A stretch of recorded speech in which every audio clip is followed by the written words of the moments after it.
नमस्कार फ्रेंड्स, आपका स्वागत है मेरे YouTube channel SSC GS academy पर। आज हम फंडामेंटल राइट्स के बारे में जानेंगे कि कौन कौन से हमारे मौलिक अधिकार हैं जो कि हमें जानना बहुत ही जरूरी है और एग्जाम के पर्पज से भी बहुत इंपॉर्टेंट है। एग्जाम में पूछने की संभावना है। तो चलिए स्टार्ट करते हैं बिना टाइम वेस्ट किए।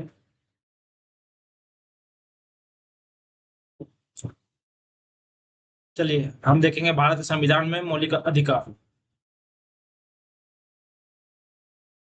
मौलिक अधिकार क्या है? ठीक है। मौलिक अधिकार में अनुच्छेद भाग 3 के अनुच्छेद 12 से 35 आर्टिकल नंबर में आते हैं। ठीक है। जो कि इंस्पायर्ड हुआ था यूएसए से। ये जो फंडामेंटल राइट्स है यूएसए से लिया गया है। ये अधिकार नागरिकों को स्वतंत्र एवं सम्मान और सुरक्षित जीवन जीने की गारंटी देते हैं। ठीक है। यह अधिकार अमेरिका के संविधान से प्रेरित है, अभी बताए थे, यूएसए से लिया गया है। फिर व्यक्ति इनके उल्लंघन पर सीधे न्यायालय जा सकते हैं। कुछ अगर उल्लंघन हुआ वैसा तो आप जाके सुप्रीम कोर्ट में इसकी बता सकते हैं। इनमें संशोधन के लिए संसद के विशेष बहुमत 2/3 चाहिए। ठीक है। अब जानेंगे मौलिक अधिकारों की प्रकृति के बारे में।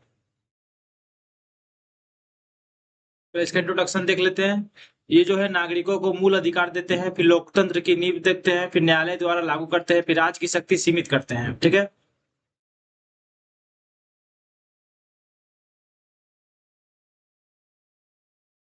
चलिए अब इसका प्रवर्तन और संशोधन देख लेते हैं। अब बताए थे कि सीधा सुप्रीम कोर्ट आप जा सकते हैं, कुछ भी अगर हुआ तो सीधा सुप्रीम कोर्ट जा सकते हैं आर्टिकल 32 के हिसाब से। आर्टिकल 32 के तहत फिर संशोधन हेतु विशेष बहुमत, अगर कुछ कंप्लेन के दर्ज करवाना है तो 2003 के अमेंडमेंट के तहत आप कर सकते हैं। फिर प्रारंभ में 7 अधिकार थे। ठीक है। चलिए अब हम देखेंगे प्रकृति के बारे में। ठीक है। प्रकृति क्या है? मौलिक अधिकारों की प्रकृति है या पूर्ण नहीं होते हैं, इन पर उचित प्रतिबंध लगाए जा सकते हैं या पूर्ण नहीं है। ठीक है। फिर या ये अधिकार न्यायालय द्वारा लागू कराए जाते हैं। ये जो अधिकार है हमेशा न्यायालय द्वारा लागू करते हैं, कोर्ट द्वारा लागू किया जाता है। ठीक है। मुख्यतः नकारात्मक प्रकृति, इसका मतलब हुआ यह अधिकतर राज्य को कुछ कार्य करने से रोकते हैं जो कि नकारात्मक प्रकृति के द्वारा कहलाती है। आप इसे चाहे तो नोट कर सकते हैं। चलिए आगे देखते हैं मौलिक अधिकारों को प्रकार। इसमें देखेंगे मौलिक अधिकार में क्या क्या आते हैं। ठीक है। चलिए इसमें हम जानेंगे आर्टिकल 14 से 18 समानता का अधिकार है। फिर है स्वतंत्रता का अधिकार आर्टिकल 19 से 22 तक। फिर राइट टू फ्रीडम आर्टिकल 23 से 24 तक। फिर है धार्मिक स्वतंत्रता आर्टिकल 25 से 28 तक। ठीक है। फिर फ्रीडम ऑफ रिलीजन, धर्म की राइट। ठीक है। मौलिक अधिकार है हमारी धार्मिक स्वतंत्रता का अधिकार आर्टिकल 29 से 30 तक है। फिर है सर्वैधिक उपचार आर्टिकल 32 से। चलिए हम एक करके देख लेते हैं, पहले आर्टिकल 14 से 18 तक। ठीक है।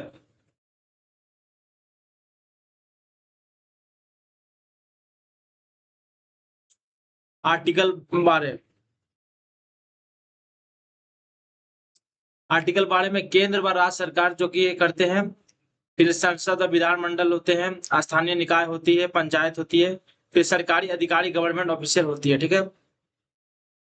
इसमें पीएसयू एजेंसी जो कि एनटीपीसी होते हैं, एलआईसी होते हैं, यूपीएससी के एग्जाम जैसे कंडक्ट कराती है यूपीएससी, वो भी होते हैं। आर्टिकल 12 के तहत आती है वो।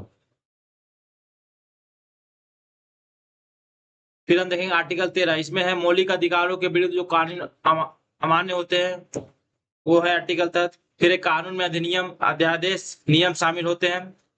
फिर है संविधान संशोधन जो कि शामिल नहीं है, कॉन्स्टिट्यूशन अमेंडमेंट एक्सक्लूडेड है, शामिल नहीं है इसमें। ठीक है। फिर हम देखेंगे समानता का अधिकार राइट टू इक्वालिटी अनुच्छेद 14 से 18 के तहत। इसमें कानून के समक्ष समानता इक्वलिटी बिफोर लॉ। अब कानून के समक्ष समानता इक्वलिटी दिया गया है। फिर भेदभाव का निषेध, धर्म जाति लिंग अधिकार आदि के नाम पर किसी से भेदभाव नहीं किया जा सकता कि वो फलना उस जाति का, फलना इस जाति का। हमेशा इक्वलिटी समानता करना चाहिए, कोई जाति भेद नहीं रहेगा आर्टिकल 14 में। फिर महिलाओं बच्चों एससी एसटी हेतु विशेष प्रावधान दिया गया, स्पेशल प्रोविजन के दिया गया एससी एसटी के लिए। फिर अस्पृश्यता का अंत आर्टिकल 17 में, एबॉर्शन और अनएलिजिबिलिटी अछूतता को आर्टिकल 17 में दर्शाया गया। फिर उपाधियों का अंत आर्टिकल 18 में जो कि एबोलिशन ऑफ टाइटल्स था। ठीक है। इसमें से एक और है कि राजा महाराजा जैसी उपाधियां जो कि है समाप्त कर दिया गया है, केवल शैक्षिक सैन्य सामान मान्य माना जाता है। ठीक है। आर्टिकल 18 में वही लिखा हुआ है उपाधियां का अंत। फिर हम जानेंगे स्वतंत्रता का अधिकार, राइट टू फ्रीडम, जो कि आर्टिकल 19 से 22 तक आती है। इसमें पहला है वाणी और अभिव्यक्ति की स्वतंत्रता। यहाँ पे वाक लिखा है, वाणी होगा। वाणी एवं अभिव्यक्ति की स्वतंत्रता, जो कि है किसी भी फ्रीडम और स्पीच के लिए हम स्वतंत्र हैं। फिर है शांतिपूर्ण सभा, पीसफुल असेंबली के लिए, ठीक है, जो कि शांतिपूर्ण सभा करने की स्वतंत्रता हमें दी गई है। फिर संघ बनाने की स्वतंत्रता, मतलब किसी भी कुछ मीटिंग उटिंग के लिए संगठन जो बनती है उसकी हमारी राइट दी गई है, स्वतंत्रता दी गई है, अधिकार है हमारी। फिर अवांगमन व निवास, जो भी हमारे निवास मूवमेंट करने का उससे भी उसकी भी राइट्स दी गई है हमें। फिर पेशा व्यवसाय, कोई बिजनेस करना, कोई बिजनेस खोलना, उसकी भी हमारी राइट्स, जो कि आर्टिकल 19 के अंदर, 19 से 22 के अंदर आती है। फिर इन पर उचित प्रतिबंध लगाए जा सकते हैं, ठीक है। चलिए अब हम देखेंगे एडिशनल प्रोटेक्शंस, अतिरिक्त स्वतंत्रता है। आर्टिकल 20 अपराध संबंधित सुरक्षा, अगर किसी से भी कोई अपराध हो तो उसकी सुरक्षा के लिए आर्टिकल 20 बनाए गए हैं, जो कि कोई अपराध के लिए रोकने का काम करेगा। एक ही अपराध के लिए दो बार सजा नहीं, मतलब कोई एक काम कर, एक अपराध कर दिया उसकी दो सजा नहीं मिलेगी, एक बार ही सजा मिलेगी। बिना कानून के दंड नहीं मिलेगा, मतलब कानून के अधिकार से ही दंड मिलेगा। फिर हम जानेंगे आर्टिकल 21, इसमें है जीवन और व्यक्तिगत की स्वतंत्रता देखेंगे, ठीक है, कि जो कि जीवन जो होती है और व्यक्तिगत की स्वतंत्रता देखेंगे, ठीक है। इसमें हर व्यक्ति को समान पूर्वक जीवन जीने का अधिकार मिला है। आर्टिकल 21 में हर इंसान को समानता जिंदगी जीने का अधिकार है। फिर इसमें शिक्षा, स्वास्थ्य, स्वच्छ पर्यावरण आदि शामिल हुए हैं, ठीक है।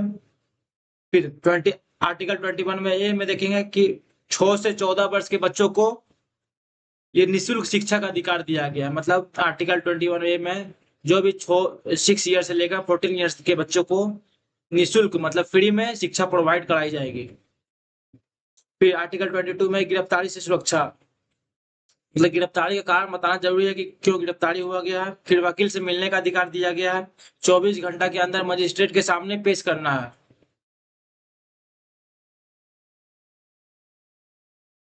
चलिए, फिर शोषण के विरुद्ध एक्सप्लोरेशन, इसमें है मानव तस्करी का निषेध, जो भी मानव तस्करी करेगा, कुछ शराब उराब कुछ करेगा, उसका प्रतिबंध लगाया गया है। फिर जबरन श्रम का निषेध, किसी से जबरन काम करवाना, लेबर में करवाना, किसी को श्रमिक करवाना, उस पर कानूनी अपराध है, ठीक है। फिर 14 वर्ष से कम आयु के बच्चों को श्रम निषेध, मतलब 14 साल के कम उम्र के बच्चों को कानून अपराध है, अगर कोई काम करते हुए पकड़ा गया तो उस पर कानूनी कार्रवाई की जाएगी। ये भी आर्टिकल 22 के तहत आता है। चलिए आगे देखते हैं। फिर है स्वतंत्रता, नहीं सॉरी, धार्मिक स्वतंत्रता, फ्रीडम ऑफ रिलीजन का अधिकार दिया गया। इसमें धर्म मानने वाला पालन प्रचार की स्वतंत्रता, जो कि करना चाहिए। फिर अगला है धार्मिक संस्थाएं का प्रबंधन, जो भी धार्मिक संस्था है उसका प्रबंधन करने के लिए। फिर कर द्वारा धर्म का प्रचार नहीं है। फिर धार्मिक शिक्षा के नियम, जो भी धार्मिक शिक्षा होगी उसके नियम करवाएंगे, ठीक है। पहला freedom to practice progression religion, यहाँ देखिए तस्वीर आप देख सकते हैं, हर धर्म का चिन्ह बना हुआ है, जो कि राइट दिया गया, फ्रीडम, हर धर्म को स्वतंत्रता दिया गया है, धार्मिक स्वतंत्रता। ये जो है 25 से 28 आर्टिकल नंबर में आते हैं।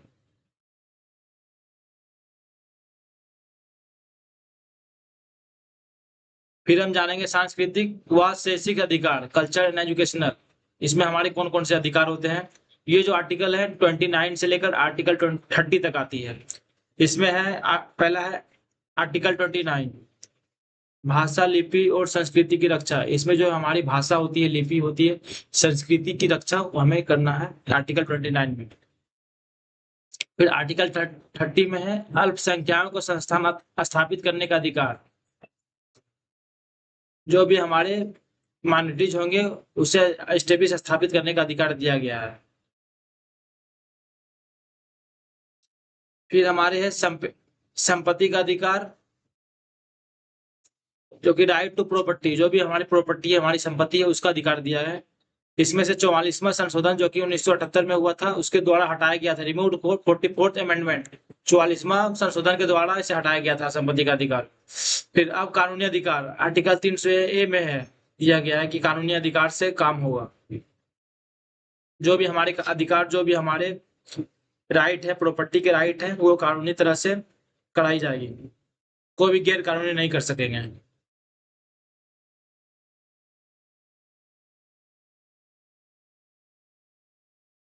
फिर देखेंगे आर्टिकल 32 में कॉन्स्टिट्यूट रेमेडीज, इसमें संविधान का हृदय और आत्मा कहा गया है इसमें, जो कि बी आर अम्बेडकर लिखे हैं। आप जानते हैं बी आर अम्बेडकर को। यह सीधे सुप्रीम कोर्ट जाने का अधिकार दिया बताया गया है। फिर इसमें रिट्स हेबियस कॉर्पस बताया गया है, मैंडेमस बताया गया है, सेटियोरिटी बताया गया है, कोई पेरेंटो बताया गया है, फिर प्रोविजन निषेध, किसी का कानून का निषेध बताया गया है। एक करके जानते हैं कि होता क्या है। हेबियस कॉर्पस, हेबियस कॉर्पस होगा, रिटिस नहीं होगा, गलती से रिटिस लिखा गया है। ठीक है। अब ये अब याद रखिएगा, हेबियस कॉर्पस इसका होता है अवैध हिरासत से मुक्ति। ठीक है। फिर होगा मैंडेमस, मैंडेमस का मतलब होता है अधिकारी को काम करने का आदेश, कोई भी अधिकारी को काम करने का आदेश बताता है आर्टिकल में। फिर है सर्टियोरिटी, इससे बताता है कि गलत निर्णय को रद्द करना, मतलब कोई भी एक अधिकारी कुछ गलत निर्णय ले लिए हैं, उसको रद्द करने का आर्टिकल 32 में दिया गया है। फिर है कोय वारंटो, सॉरी,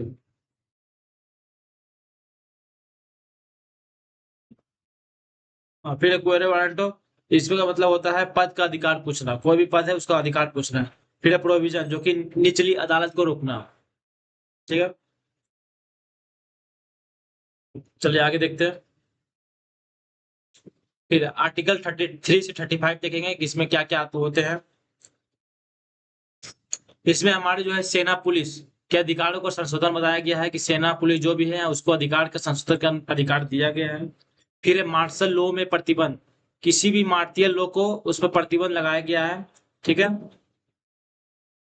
ये हमारे जो भारत का संविधान है इसका बुक आता है आर्टिकल 35, जो कि मूल अधिकारों के उल्लंघन पर दंड के लिए विधि कौन बना सकता है, जानिए। इस बुक बहुत इंपॉर्टेंट है। फिर संसद को कानून बनाने की शक्ति, आर्टिकल 33 से 35 तक कानून बनाने की शक्ति दी गई है, इसमें पार्लियामेंट्री पावर दिया गया है आर्टिकल 35 के तहत। चलिए आज के लिए इतना ही। अगर आप न्यू है तो चैनल को सब्सक्राइब करें, लाइक करें, शेयर करें। अगर कमेंट करके बताइए दोस्तों कि हमारी वीडियो आपको कैसी लगी। अगर अच्छी लगी तो सब्सक्राइब जरूर करें। और ऐसे ही हमारी इंटरेस्टिंग वीडियो, नॉलेजफुल वीडियो आते ही रहेंगे, तो प्लीज चैनल को सब्सक्राइब करें, लाइक करें। चलिए आज के लिए इतना ही। जय हिंद, जय भारत।